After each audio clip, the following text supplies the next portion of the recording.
Welcome everybody to the X Factor podcast. My name is Nick Lambert. Today you guys are going to be getting into a wonderful episode of the X Factor podcast. We got a lot to talk about here. Last night, Monday Night Raw, you already know the deal. It's Tuesday, ladies and gentlemen. So we're going to get right into it. So, first things I want to talk about here, Monday Night Raw. Some people online said it was not really a good show. I feel like this week's show was good. But I feel like it also helped with the crowds with how hot they've been getting. With how hot the crowds have been getting as of late, and how packed out the shows have been, it really is what's helping me think that it's good. Overall, I thought it was a decent show. I didn't think it was bad. I just thought it was good. But it started off with Judgment Day coming out. Well, Rhea, Finn, and Damian. And they pretty much congratulated Dominic Mysterio for his win versus Wesley last week after winning the North American title. So he comes out, and the heel heat for Dom might be bigger than ever. And especially for that Tampa crowd, because he was... Man, it was bad. And one thing I gotta know here is people could sit there and say that Dominic's heel heat is go away heat. That ain't go away heat. That's, people boo him because they like to boo him, And he is honestly up for heel of the year. Because, at my mid-year awards, I said Bully Ray was heel of the year. But the way this is going, Dominic might be getting my vote for that. And people can sit there and say MJF. But MJF, when MJF comes out, he gets cheers, not really much boos. But when Dominic comes out, there's not one single hooray, cheer, anything. So, first, that heel heat for Dom was huge. Kevin and Sammy came out. And Sammy challenged Dominic to a match, which Dominic did accept for the North American title, which was later on that night. But Kevin and Sammy are when I look at them, I think of Jericho and Kevin. I don't know why. It's just, I look at them and that's what I think. I think Jericho and I think Kevin.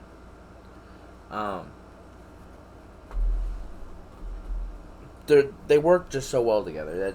I think it's really what that is. They work so well together, it fits perfectly.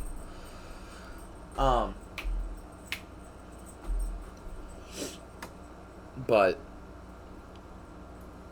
overall, I thought that first segment was good by everyone that was in it, and everyone that did do it. It was all good stuff. The first match of the night, though, was Becky Lynch versus Zoe Stark, and if Becky loses, she doesn't get a rematch versus Trish. The match overall, I thought was all right. The first match, I didn't think it was that good. This match, I think it was a lot better than their first meeting together. And Zoe Stark, I said earlier this year that she's going to be champion by the end of the year. I don't know if by the end of the year, but I do know at some point she will be a champion. I just feel like promo skills is what really she needs to work on, but like I said, if this was any other company, she'd be world champion, but they gotta build her up and everything, so I get it. Cody Rhodes addresses Brock Lesnar before their rubber match at SummerSlam. And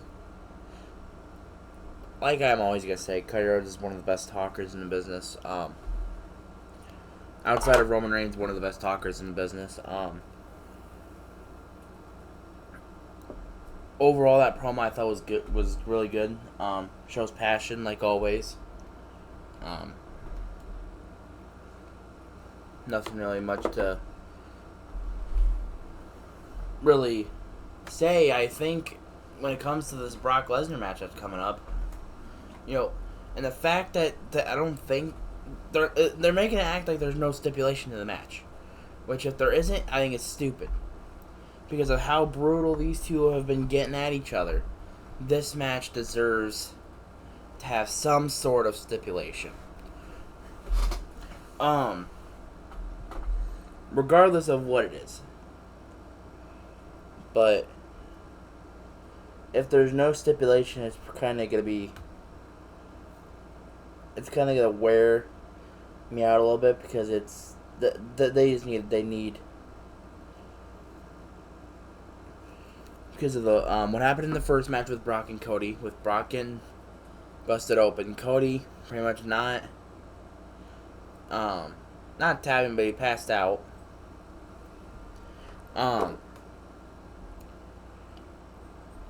This match needs something to hype it up. Give us something to look forward to instead of a 8-minute match. Because if it's a bull rope match, or if it's a dog collar match, or if it's whatever if they put a stipulation, it's going to be more than 10 minutes. And that's something we need.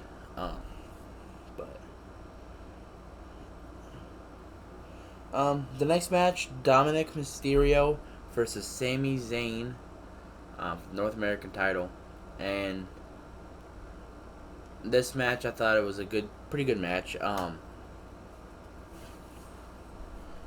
Sami's Judgment Day distracted Sami with Kevin Owens getting hurt, and then Dominic takes over and wins the match. I feel like that's how most of his title matches are going to go. Judgment Day interferes and he takes the win. If there's anything other than that, I'm going to be kind of surprised. But one of the main things is, after that whole thing happened, there is rumor that Kevin Owens is actually hurt and that he's going to be out for a little bit, but we don't know how long. If that's the case, it's either going to hurt the tag titles for them too, or they're just going to keep going on with the storyline and have something else with it. I don't know. But that's just my feeling about it. In my eyes, the best match of the night,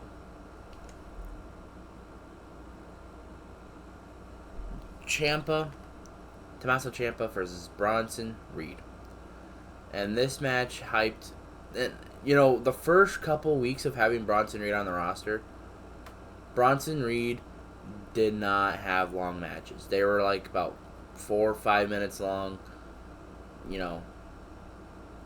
Not really doing much. He was, it seemed like he was gassed at the end of it. Now it's like it seem like he can go 10 minutes and he'll be just fine. And I loved seeing that, because Bronson Reed is a future big man star for the company and everything that they're trying to do with him.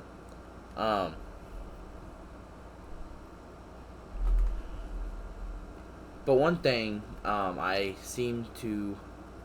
wrestling fans seem to forget, because people will sit there, non-WWE fans at least, will sit there and say, oh, he beat Okada, he should be main event star, or some of the guys that don't work for that company should be main event stars.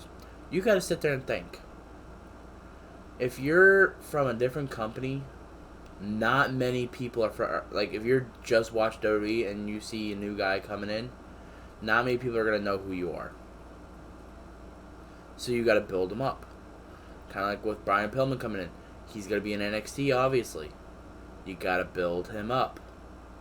And then with Roosh re-signing with AEW, which all the AEW fans were being fucking weird about it.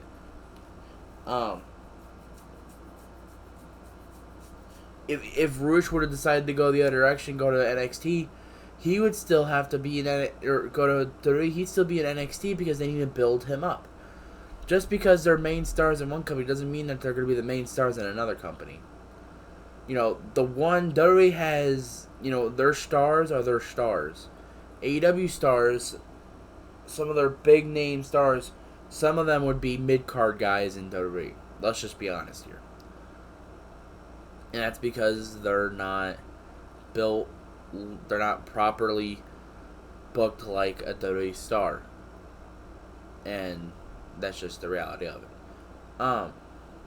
So when it comes to Bronson Reed in this factor, he comes in, like I said, his first couple matches were short, little, distant matches. This match I thought was really good. Him and Ciampa, really good chemistry with each other.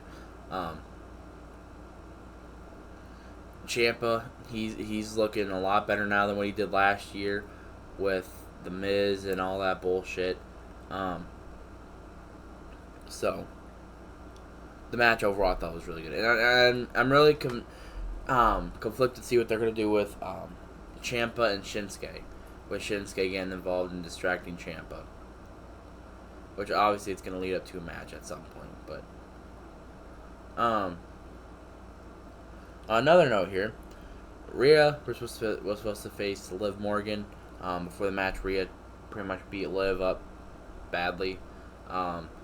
Put a arm in between the chair and stomped it. Liv looks like she's hurt. She's probably going to need time off. If that's the case, then we'll probably see Rhea soon, trying to challenge her. And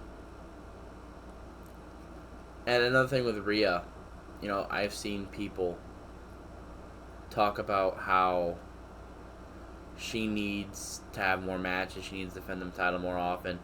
I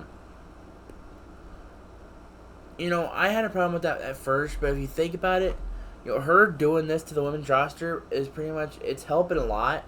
She ain't having much matches, but she's showing like she's the most dominant one here, so there's no reason to have her face people like Liv or Natalya. And plus, the women's roster on Raw in general is weak. But also, it's getting distracted with Becky getting her rivalry with Trish. Shayna and Ronda are going at it, which I still think needs to be in a fight pit match. And I think they're trying to tease it. I don't know. And Zoe Stark feuding with Becky. And then Liv reportedly hurt. And then Raquel, who I think is going to be going after Rhea, is not ready to be a champion just yet. So overall, the only way I see Rhea losing the title is if Bianca goes over to Raw and wins the Rumble, goes to Raw, and wins for the title, or whatever. The only way I see is if a SmackDown superstar goes over there and beats her, because the SmackDown roster is a little better than the Raw roster when it comes to the women's division. But Raw, they're trying to develop a lot more of their stars. So I could see what they're trying to do at that point, but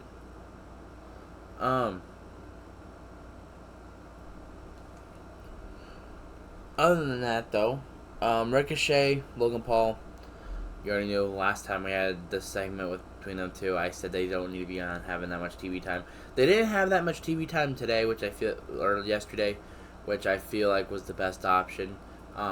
Ricochet, I thought Ricochet actually pulled a pretty decent promo. I thought it was pretty good. I don't think you're allowed to say prick on TV, but he did. Logan Paul came out with his 12-year-old insults. He took him out, called some wrestling fan a virgin, and then Ricochet kicked him in the face, and then all that.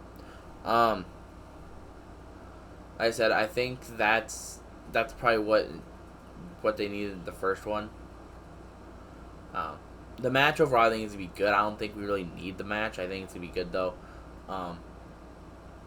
But if you have like little things like that, I feel like it would help a lot. So, Damian Priest versus Apollo Crews. Another really short match. Nothing really much to talk about. And my main thing is, why did they bring Apollo Crews up on the main roster? Because if you're talking months ago, when he was in NXT, he was challenging Braun Breaker for that NXT title. Yeah, he lost the NXT title, or lost the match. But he was and then a couple months after that, or about a month or so after that, he's facing Carmelo Hayes in a 2 out of 3 falls match. Apollo Crews was on fire. And then December hit, he lost to Braun Breaker and then lost to Carl Hayes, and now he's back to where he started before on Raw. They need to put him back on NXT. Not only to help rebuild himself, but at least he can win a couple championships there, and he'll be fine. Or do what Cody Rhodes did, leave and, solidify yourself as one of the main stars outside the company, come back as one of the main stars. That's the only way I see it ever happening.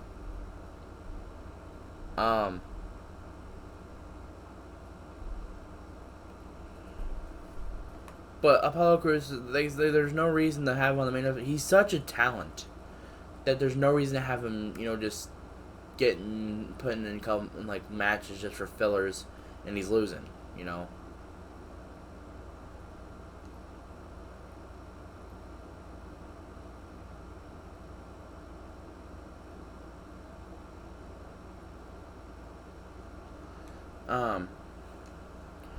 But I don't know. I don't really know what the big deal is about that. I'm just Apollo Crews is so good that he doesn't deserve to be doing what he's doing there. Otherwise, Damian Priest though, he reminds me of the Undertaker. I don't know. Damian Priest comes out, I think of the Undertaker. So that's just my thing. Match was alright. Then we finally get our face to face with Drew McIntyre and Gunther before SummerSlam, when they officially made it official. They will be having a match for the Intercontinental title at SummerSlam. And I seen a couple months ago that people were saying that Gunther was not good on the mic. The last couple weeks he's been proving people wrong. He's been pretty good on the mic, and he's even getting involved with the fans, which is something that you always love to see with main stars.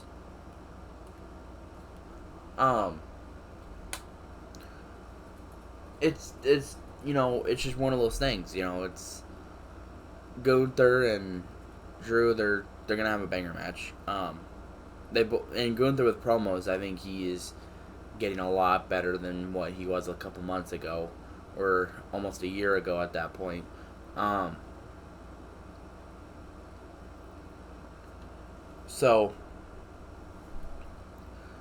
It did lead up though to a match with Ludwig Kaiser versus Drew McIntyre, because if anytime you insult Imperium, Ludwig Kaiser comes after you. So, that match was pretty good though. That's the match that ended the show. That match I thought was pretty good. Nothing really big special that happened though. Corey Graves' Ludwig Kaiser impression's really good, but the match I thought was pretty good. And then we get down to our final encounter of the night, which was contract signing between Seth and Finn at SummerSlam. And no Adam Pearce tonight because of all the chaos that's been already happening.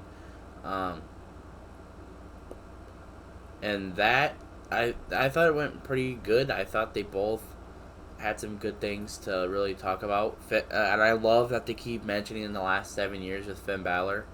And which makes me think now, I do think Finn Balor will defeat Seth, but I also think Damian Priest might cash in on both of them too. If Finn don't win, Damian cashes in. I think if Finn does win, I think there's a chance of him still cashing in. I think that's why they gave him the briefcase to start this whole drama fest. Which makes more sense now for him to have it than LA Knight in my eyes. But overall, that whole segment I thought was good. I love how they're putting Finn in this scenario with the last 7 years. Seth became the star that Finn should have been, and all that. But honestly, if we sit there and think about it, if Finn would have never gotten hurt, imagine that title run he would have had. But also imagine we wouldn't have had Kevin Owens as Universal Champion if he didn't get hurt. So it's a good. I'm not trying to say it was a good thing he got hurt, but if he never got hurt, Kevin would never been champion. Goldberg probably would have never been champion. Brock probably wouldn't have had his 500-day reign. Roman probably wouldn't have been champion. Like, you just sit there and think about what could have happened, but you can't repeat history. That's one thing you'll know. But that's all I got for today. Stay blessed, everybody, and talk to you tomorrow.